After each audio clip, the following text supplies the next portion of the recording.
guys, welcome back to the Homespun Hive. I'm Shelby, and today I'm going to show you how we make our DIY budget tomato trellis.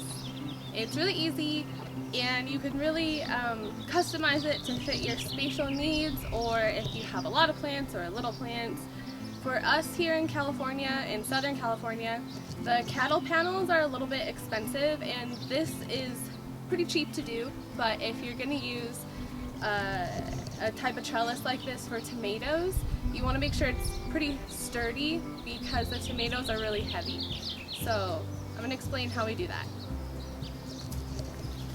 Here's where I'm going to put our other tomato trellis. We do have one up right now, and I have these guys planted, and they need a trellis too. You can always do your trellis first and then plant your tomatoes. That's what we did with the other one, but I got these tomatoes at the same time and they really needed to go into the ground at the time, so we're kind of doing things in reverse. I like to put my trellis up first and then plant my plants.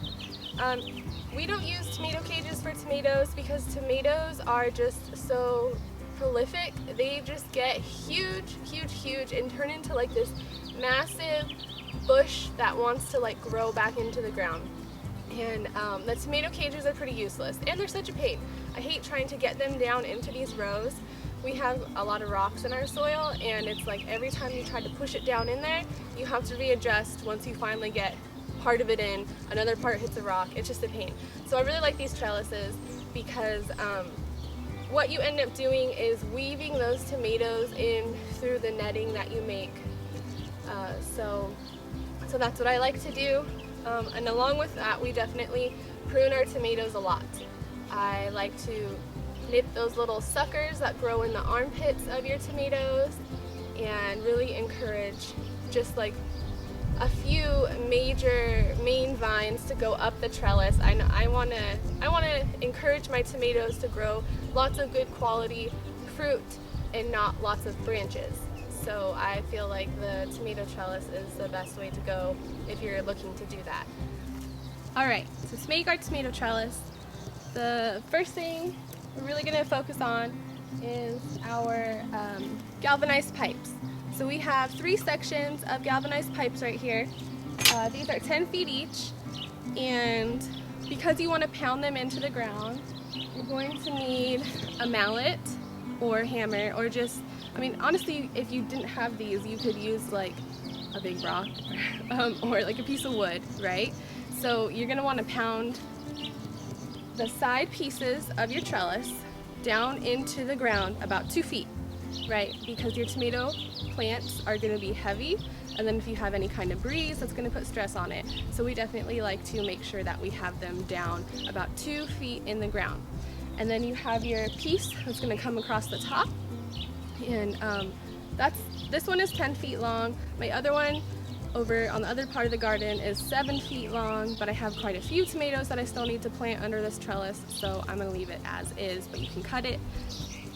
The other things that you're going to need are elbow connectors for your galvanized pipes, right? Because we're looking to make the shape of a staple, I guess. A staple. You're looking to make the shape of a staple, and so you're going to have these elbow connectors to hold your side pieces and your top piece. A measuring tape would be helpful too. Then the string. Let's talk about the string for a minute. I made the netting from the string. I'm going to show you guys how I do that, how you like weave it in and to make an actual netting type. But this is a poly blend string that I got from Home Depot. If you want to head over to my blog post that I'm going to link below, I can give you a link to something similar that I have on Amazon. But what you're looking for is something that's going to withstand nature, so sunshine, hot weather, wind, but also rain, stuff like that. So this has held up really well throughout the years. I don't find that it rots. I have used twine before, and I really like the twine because it was made out of hemp, and then I can compost it after, but it didn't hold up well to the heat and getting wet and then dry. So I like this twine. It costs like $3 at Home Depot. It was really cheap, and there's a lot of uses, right? I've used it to tie up my peas growing on another trellis. It has multiple uses in the garden, so I don't mind having it around. Now it's time for us to get started.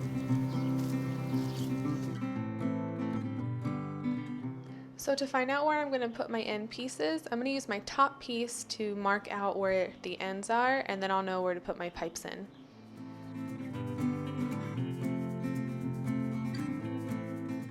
Being mindful of the soaker hoses, I'm going to use a tool to mark out those spots.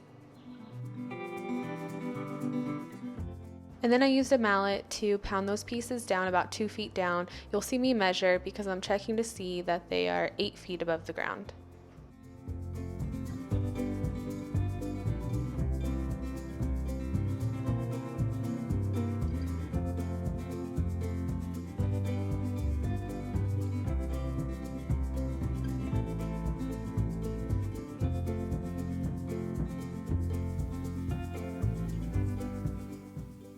And here you're going to see me struggling to put my elbow pieces on because they would not go on easily. I'm going to explain why. And I went ahead and put my top piece in just to see that my spacing was correct and make sure that my side pieces were level.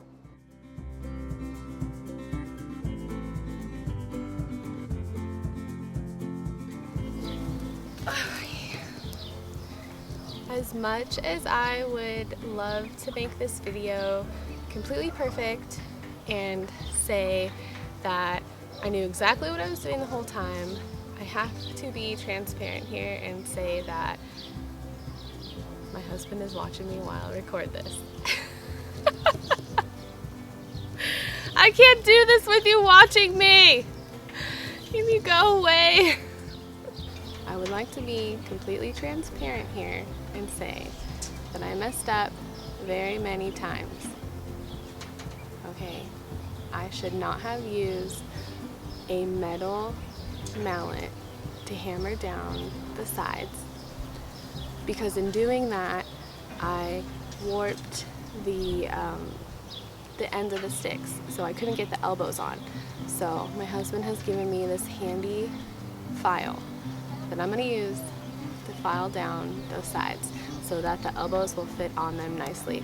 I also had trouble figuring out if I should put the elbows on the top piece and then set them down on the side pieces, or if I should put the elbows on the side pieces first, or do one completely and then the other. I just want to make it known that, like, stuff is hard. Like, my husband put the first one up and I did the string. Now I'm trying to do it because he's busy building our chicken run, and I think that's why we fit so good together, because there are things that he is very good at and there are things that I am not good at all. I can do the string, I can sit there and weave in the string, but like all the logistics of like pounding in the pipes into the ground and measuring and making sure they're level, I just get so flustered and frustrated. So it was really hard for me to do this, but it is easy. I mean, I'm sure when I go to do another one next time, I'm going to be really good at it because I have learned from my mistakes. That's the point, right? You learn from your mistakes and you move on and you know how to do it better next time. So I just want to be completely transparent and say that I had a lot of trouble doing this, but I wanted to show you that it's possible and it is an easy solution. I would rather do the thinking work than the physical work, which is why my husband and I work so well together, because he has an awesome work ethic. I just cannot like wrap my brain around certain things like that, and I do everything the hard way. So there we go, I said it. Now you know, if it wasn't obvious before. Alright, so here we are the next day. This is definitely something you could do in the same day, but with our schedules and the kids and everything else that we have going on, I had to stop and come back another day to finish and do the string portion. So as you saw, I messed up, so I have used this metal file to file down the top edges of the pipes so we can get the elbows on, and then I used a screwdriver to tighten the little screws on the elbow. The screws are going to be there to just hold the pipes in place. So that's done, and now we're ready for our string. Alright, so now we're ready for our string, and I like to go horizontally first, just back and forth up the entire trellis. But I found that the best way to do that is to pre-cut a bunch of those strings at one time instead of stopping and measuring and cutting over and over. So what I do is I just go along the whole length of the trellis and at each end I leave enough room for me to tie it around each pipe with a knot, and that looks like probably about 10 inches of extra on each side. So that's what I'm going to do.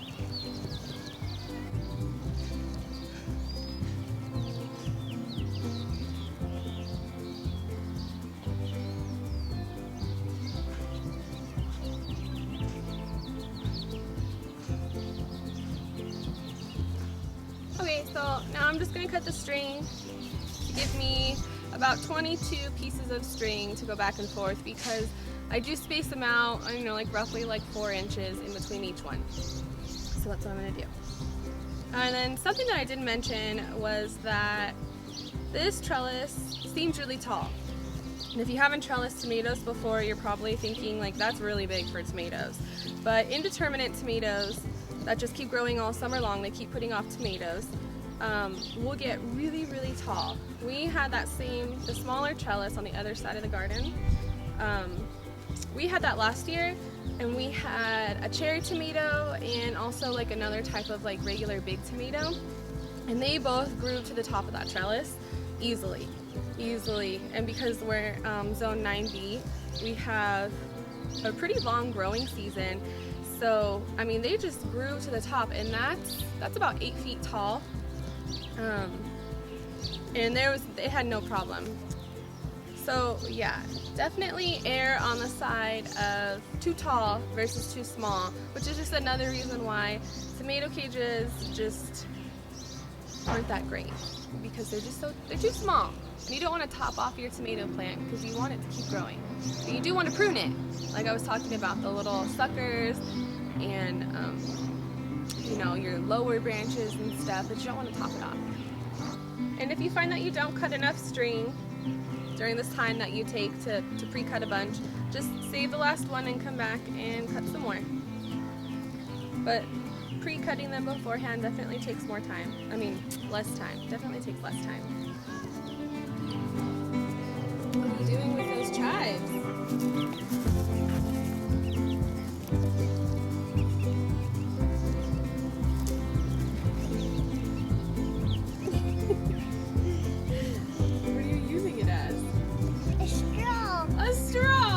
Drinking water. That's so silly. Me too.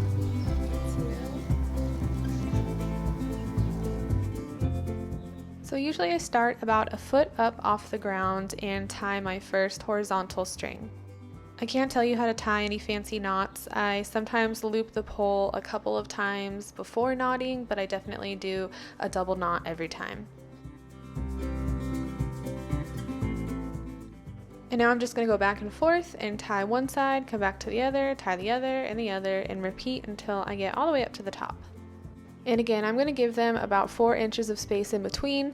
You can usually slide them up and down a little bit, but if you're tying them super tight, it's going to be a pain to move them too much, so just try your best to get the spacing right.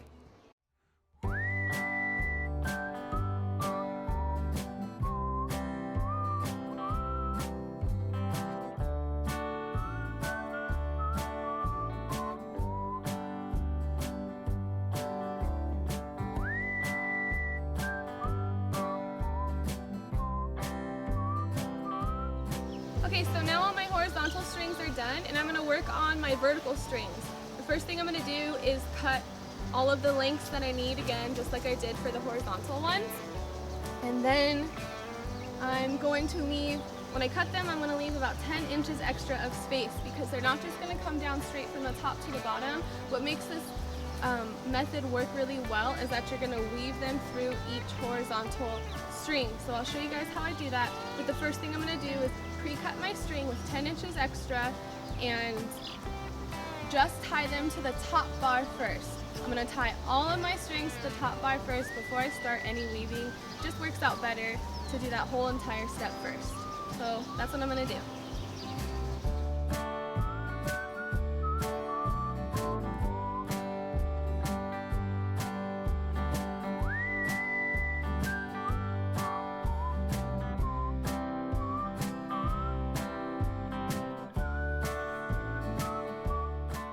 Okay, so here's what it looks like once I start weaving the strings. Take your vertical string and put it under the horizontal string and all the way around the other side, so you come out through the front and repeat all the way down. And you go all the way down and grab the next string. It's very uncomplicated.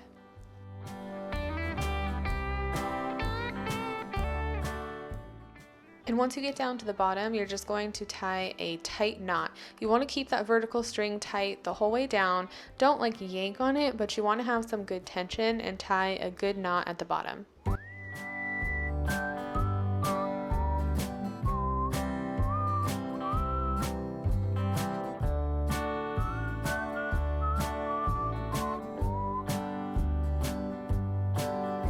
So if you watched that and you saw that some of the squares that I was finishing up on looked pretty wonky, that's okay. There's enough play in the string that you can scoot everything over and make bigger squares.